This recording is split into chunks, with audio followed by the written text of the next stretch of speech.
we've seen in the past week, a State Department official joke and guffaw about Israel's terror attack across Lebanon, in which it laced thousands of pagers supposedly intended for Hezbollah operatives with high-powered explosives and detonated them, killing numerous children, healthcare workers, nurses, and maiming thousands of people across the country. This is Deborah Lipstadt, who is the U.S. State Department envoy to combat anti-Semitism. Totally fake Israel lobby position.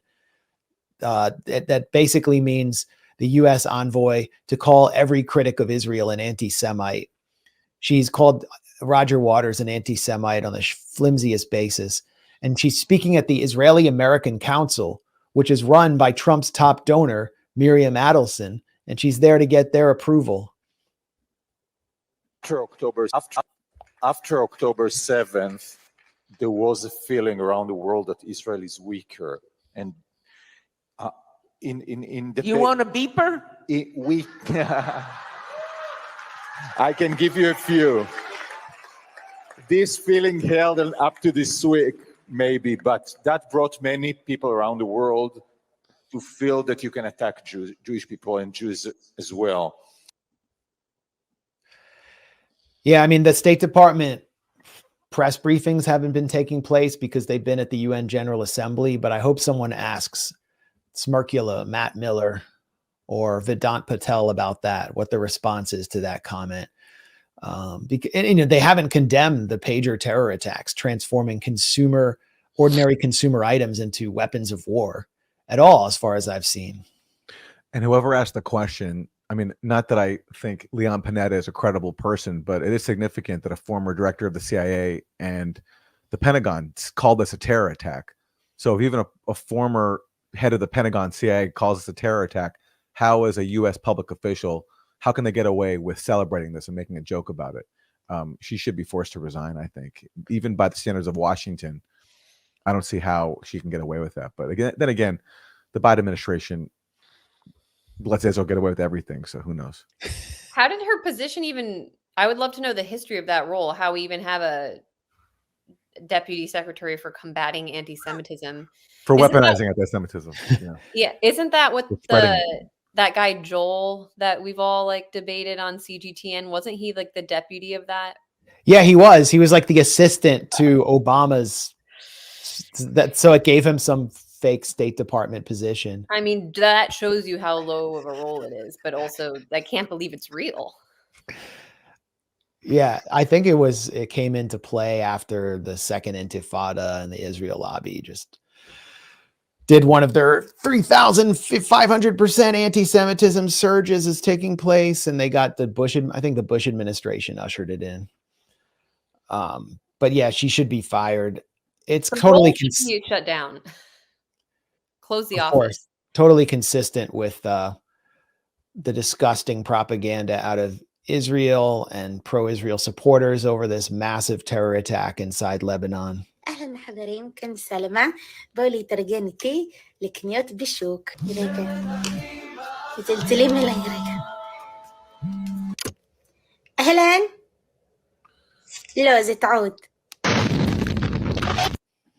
So that's Israeli humor for you. Pretty disgusting.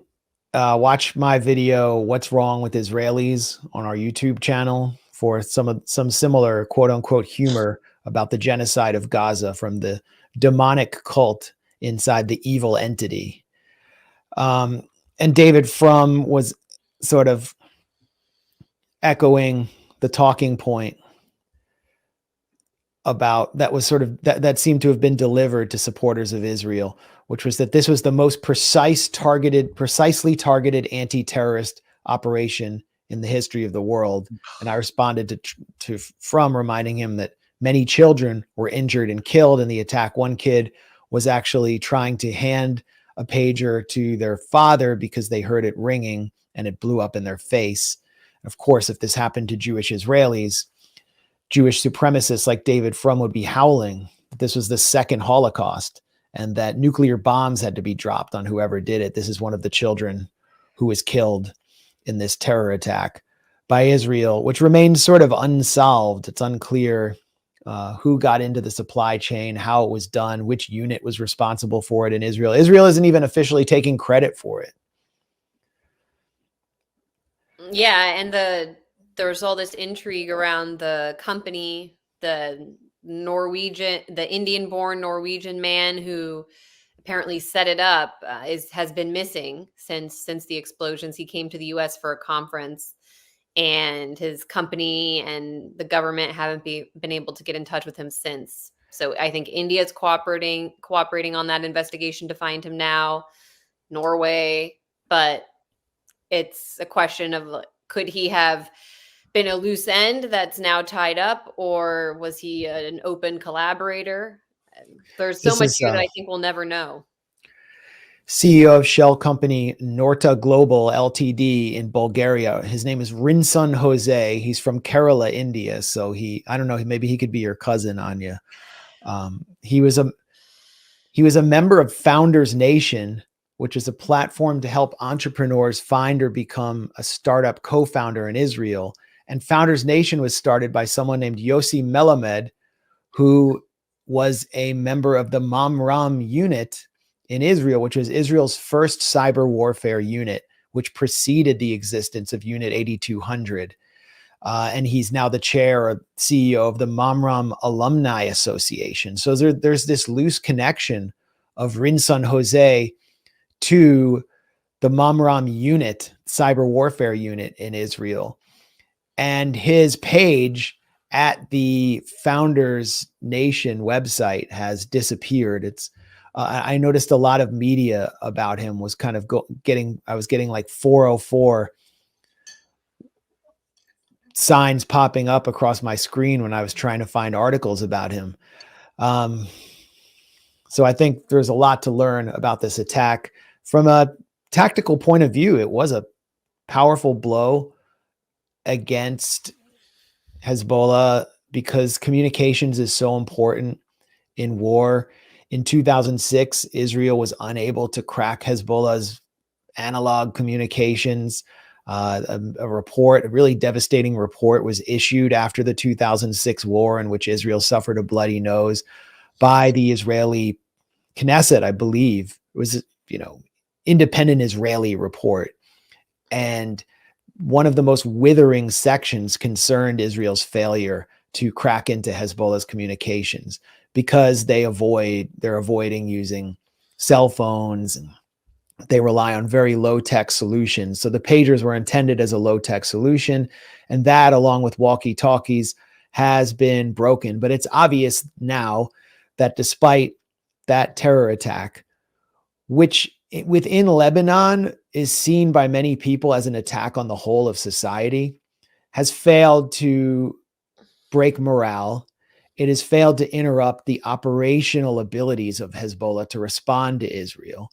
And there have been many assassinations since then of top level or field commanders and senior commanders. Supposedly the head of the Radwan Special Forces unit, sort of front line of Hezbollah's infantry, was killed in an assassination several days ago. This hasn't really stopped Hezbollah from responding. Israel's made claims about eliminating 50% of Hezbollah's munitions. I'm not really seeing this. And actually, as the dust clears, Israeli media like Ynet, Yediot Aharonot, has said that Hezbollah is only operating now at 10% capacity. That's despite having fired a ballistic missile at Tel Aviv for the first time.